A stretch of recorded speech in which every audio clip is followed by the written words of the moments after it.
నమస్కారం అండి, welcome to our channel. ఈరోజు రెసిపీ ఏంటి అంటే 90 కిడ్స్ వల్ల అమ్మమ్మ నానమ్మ చేతి వంట మరొకసారి మనం ఈ రెసిపీతో గుర్తు చేసుకోవచ్చండి. అప్పటి పాతకాలం పద్ధతుల్లో మీకు ఈ రెసిపీ చేసి చూపిస్తా చూడండి. వీటికి కావాల్సిన ఇంగ్రీడియంట్స్ ఇక్కడ కనబడుతున్నాయి కదా. 1/2 kg మటను, ఆనియన్స్, కొత్తిమీర, ఫ్రెష్గా అల్లం వెల్లిపాయలు, మసాలా దినుసులు. నాన్ వెజ్లో ఫ్రెష్గా ఇలా అల్లం వెల్లుల్లి పేస్ట్ తయారు చేసుకొని వేసుకుంటే ఆ టేస్టే వేరబ్బా. ఇప్పుడు మనం ఇందులో పసుపు, ఆయిల్ వేసి ఒక 10 నిమిషాలు అలా పక్కకు పెట్టేయాలి. ఇలా పాతకాలం పద్ధతిలో వంట చేసుకొని ఒకసారి తిని చూడండి, చాలా బాగుంటుందండి. మంచి కమ్మదనం, ఆ స్పైసీనెస్ ఎంతో బాగుంటుంది. మీ చిన్నప్పటి లైఫ్ని అయితే గుర్తు చేసుకుంటారు ఈ పద్ధతిలో వంట చేసుకుంటే ఖచ్చితంగా. కొద్దిగా ఆయిల్ పోసి ఒక 2 పచ్చిమిర్చి, ఆనియన్స్, పసుపు వేసి బాగా నూనెలో వేయించుకోవాలి. చిన్నప్పుడు అమ్మవాళ్ళు నాన్ వెజ్ వండుతుంటే ఎంతో సంతోషంగా అనిపించేది. ఇప్పుడు మనం దీంట్లో కొత్తిమీర వేసుకుందాం, కొంచెం పచ్చి అల్లం వేసుకుందాం, కొంచెం కలిపి దీంట్లోకి మటన్ యాడ్ చేసుకుందాం. మనం ఇప్పుడు దీన్ని ఒక 10 నిమిషాలు అయితే బాగా ఉడికించుకోవాలి.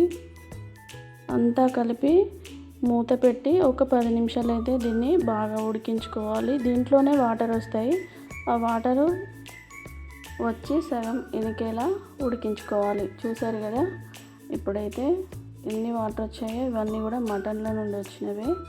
మనం ముందే కారం కలుపుకుంటే కర్రీ రెడ్గా షైనీగా ఉండదు, అందుకే ఇలా మధ్యలో కారం వేసుకోవాలి, చూడడానికి బాగుంటుంది. సాల్ట్ కూడా వేసాను, చూసారు కదా ఎంత స్పైసీగా ఉందో.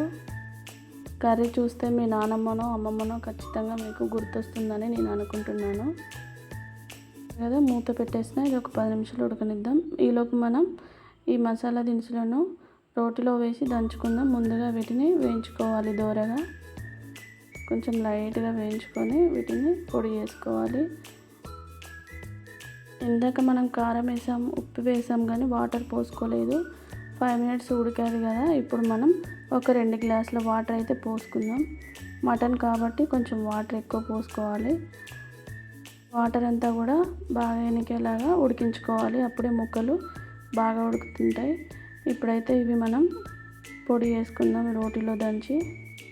పచ్చి కొబ్బరి కూడా కాల్చాను చూడండి. దీంట్లో 2 వెల్లుల్లి కూడా వేసుకోవాలి. ఇలా అప్పటికప్పుడు రోట్లో మేము దంచి పొడి చేసి అమ్మ వాళ్ళకి ఇచ్చేవాళ్ళం, వాళ్ళు వంట చేసేవాళ్ళు. చూడండి, ఈ కొబ్బరి కూడా దంచుతున్నా. ఒక 2 ఎల్లిపాయలు కూడా వేయాలి దీంట్లో, అప్పుడే మంచి ఘాటు స్పైసీ దనం అనేది ఈ మసాలాకు వస్తుందండి. ఈ మసాలానండి అప్పటి కాలం నాటి స్పెషల్. రోటిలో మసాలా ఇలా దంచుకుంటే ఆ టేస్టే వేరే లెవెల్లో ఉంటుంది. ఖచ్చితంగా మీరు కూడా ట్రై చేయండి. ఇప్పుడైతే మసాలా రెడీ అయిపోయింది, కానీ కర్రీ ఇంకా ఉడకలేదు. చూసారు కదా, ఈ బోన్ వైట్ కలర్లోనే ఉంది కాబట్టి ఈ కర్రీ ఇంకా కొంచెం సేపు ఉడికించుకోవాలి. ఆ తర్వాతనే మనం మసాలాని యాడ్ చేసుకోవాలి.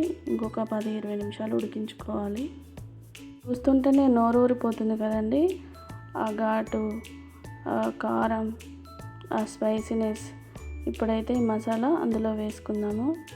మీరు కూడా తప్పకుండా ట్రై చేయండి ఈ పద్ధతిలో. ఖచ్చితంగా మీ చిన్ననాటి లైఫ్ అయితే గుర్తుకొస్తుంది, అంతే కమ్మదనం కూడా ఉంటుంది. మా ఛానల్ని తప్పకుండా సబ్స్క్రైబ్ చేయండి, లైక్ చేయండి, అలా చూసి వెళ్ళకండి. ఫ్రెండ్స్కి కూడా షేర్ చేయండి తప్పకుండా. చూసారు కదా, ఎంతో బాగుంది కదా.